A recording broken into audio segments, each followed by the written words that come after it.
আপনি দুনিয়ার দিক থেকে আর্থিকভাবে অভাবী হতে পারেন, ফকির ও মিসকিন হতে পারেন, নিঃস্ব হতে পারেন, আপনার ঘর বাড়ি নেই, জায়গা জমিন নেই, আপনার হয়তো পরিবার পরিজন নেই, গাড়ি বাড়ি নারীর অধিকারী আপনি নন, কিন্তু ঈমানের মতো দৌলত আপনার আছে, আপনার ছেলে দুনিয়ার কেউ নেই। সুবহানাল্লাহ। আপনি গরিব না, আপনি ধনী। আপনি কি ধনী? কারণ ঈমানের মতো বড় দৌলত আপনার রয়েছে। বরকত বলুন আলহামদুলিল্লাহ। হাদিসে পাকে আল্লাহর মাহবুব দানায়ে গুয়ুব সৈয়দুল আলমিনা মুহাম্মদুর রাসূলুল্লাহ সাল্লাল্লাহু তাআলা আলাইহি ওয়া আলিহি ওয়া আসহাবিহি ওয়াসাল্লামা ইরশাদ করছেন, এগুলা হাদিস অনেক কিতাবের মধ্যে রয়েছে, ইবনে মাজাহ শরীফের মধ্যে রয়েছে, মিশকাতের মধ্যে রয়েছে। আল্লাহ নবী বলছেন, গরিব দুনিয়াতে তেমন কিছু নাই, মানুষের কাছে তার কোনো গুরুত্ব ছিল না। কারণ দুনিয়ার মানুষের কাছে দাম হার পয়সা আলার, ঠিক কিনা? পয়সা আলার দাম আছে, দর মানুষের দাম, গাড়ি আলা বাড়ি আলাই তার দাম। এন কিছু সমাজত মানুষ আছে গরিব মানুষ দেই, কে তারা মেজানো তো বোলায়, ঠিক না?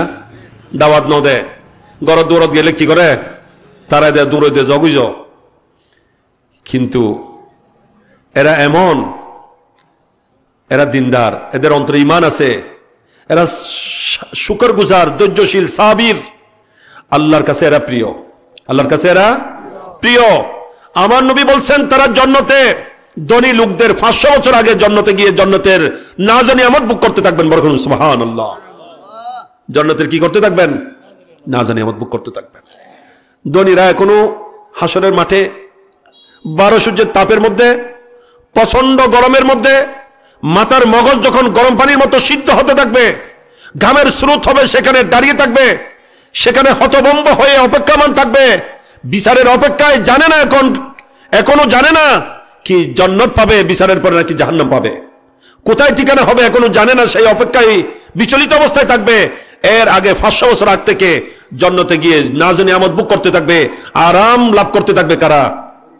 গরিবরা। বরকত সুবহানাল্লাহ। গরিব হইলে দুঃখ আছে না কোনো? এদিন কবি তো খোদা গরিব বানালি দি বহুত ভালো হই, দুনিয়াত বেশি ডর মানুষ শিল্পপতি নমদি বেশি ভালো হই, এই তারা দুনিয়া ভাই হদিন নইলে 100 বছর 100 বছর হায়াত পায় না, হজনে পায়। দুনিয়ার না জানি আমার বুকে যদি 100 বছর, বেশি হলে 100 বছরেরই, নইলে 50 বছর, নইলে 70 বছর এরই। হ্যাঁ, কিন্তু জান্নাত বুক করতেছে কয়শো বছর আগে?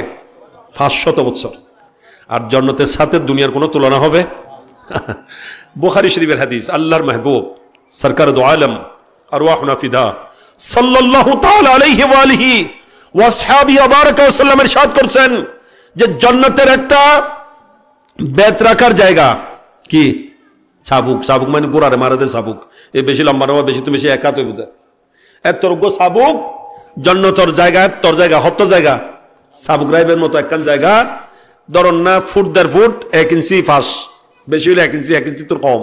নবী হদায়ত তো জায়গায় এন খায়রুম মিনাদ দুনিয়া মা ফিহা, পুরা দুনিয়াতে যা আছে তার থেকে উত্তম। বলে বলুন সুবহানাল্লাহ।